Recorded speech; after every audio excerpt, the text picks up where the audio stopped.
This video has been sponsored by The Great Courses Plus, an online video service for instant educational lectures by top professors. Stay tuned till the end of the video to find out more. Politics, after decades, isn't politics anymore. It's history. The history that we're taught in school in factoids or snippets was at one point a prominent ideology, and in some cases, dominated entire lives. In our post-9/11 age, the United States has been frequently called an empire.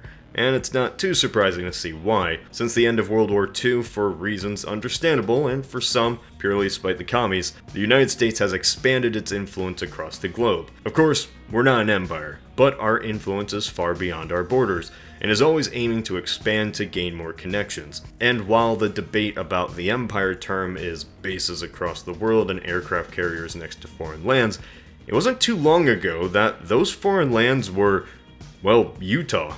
Or Montana. Think of the United States. I do all the time. What do you see? Our 50-star flag, 50-state map, and borders from sea to shining sea. Just as politics today is debated between many people, this is just another continuation of debates that the US has had since the Louisiana Purchase. Ever since the days of Thomas Jefferson, the definition of America's influence in the world has always been pushed further and further. What's to blame for this? Well, Manifest Destiny. For those non-American viewers, Manifest Destiny was a political belief in the early 19th century that it was the United States' God-given right to expand its borders to bring democracy, civilization, and Christianity until it hit the Pacific, then maybe farther. This phrase, for Americans, may invoke images of pioneers, the occasional buffalo, and dying of dysentery. In our 21st century world, it's just a historical fact taught in schools. Oh yeah, the US just progressed to encompass the continent. Oddly enough, this was the same exact mindset at the time as well. Manifest Destiny was seen as a natural progression of history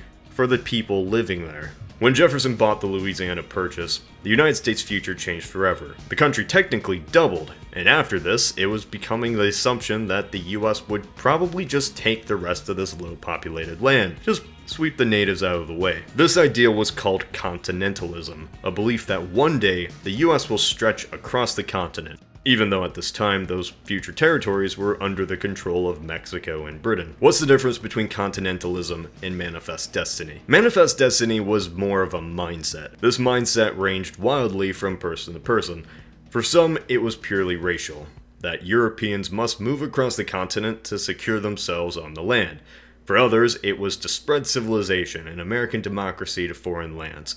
This idea almost got us into a war with Britain over Oregon. To others, especially American preachers, it was a divinely ordained quest for the American nation to spread Christianity across the land. To some thinkers and politicians of the 1840s, the natural migration of pioneers west was proof enough of the divine backing of Manifest Destiny. But for the time, it was still a controversial idea.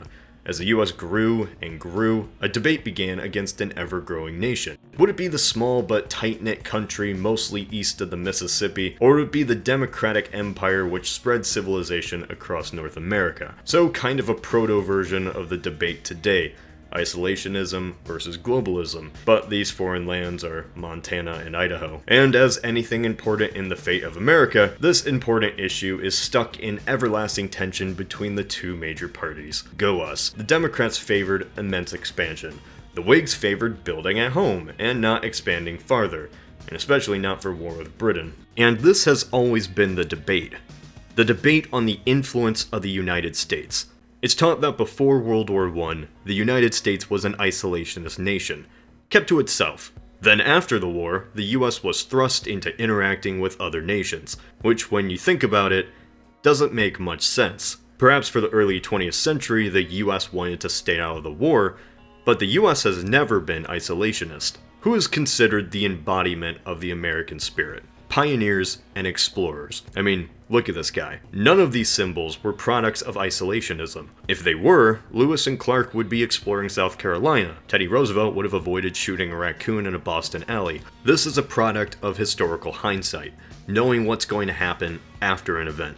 Since the generations of pioneers have died out, and we've all seen the same border our entire lives, the concept of what America is has constantly changed throughout its 2 centuries. Expansion and exploration requires foreign land. You can't have a nation of explorers if you don't have new places to explore. Think about this weird limbo in history that's been created. We're taught that the US was isolationist, but at the same time, went to war in Mexico and tripled its size. And this is because of hindsight. We know this land is eventually colonized, and rarely care about the mindset of people generations ago. And like I said before, what is history for us was politics back then, and it was certainly not isolationist back then. What we need to do is look at and teach the growth of the United States realistically. This concept that the US always kept to itself until the 20th century is wrong, because it's always been expanding and growing in some way. It still is. Instead of dealing with the Russians or British, it dealt with tribes or Mexico. But because we live in these lands, it isn't seen as foreign policy, but natural progression.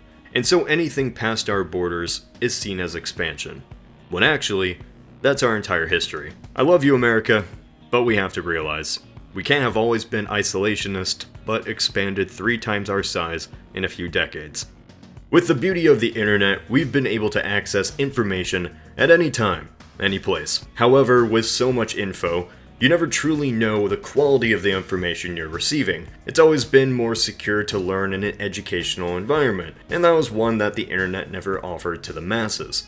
Until now. This is the Great Courses Plus, a subscription on-demand video learning service where you have access to numerous video lectures taught and hosted by professors from around the globe. You can access these lectures on any streaming device, but for an entirely educational setting. Complete access to over 7,000 video lectures that cover, well, anything. Math, science, history, wink wink, literature, or even learning to play chess or cook. These courses are taught by top professors from all around the globe, and in settings hosted by National Geographic, the Smithsonian, and many others. It's learning the education of a college course without taking the tests or grades, or walking to school every day because campus doesn't have parking lots. In fact, some of the information used in this video was from a fascinating lecture called Native Peoples of North America, taught by Professor Daniel M. Cobb. Throughout his series, he discusses in 30-minute episodes each chapter in the history of North American people since the arrival of Europeans.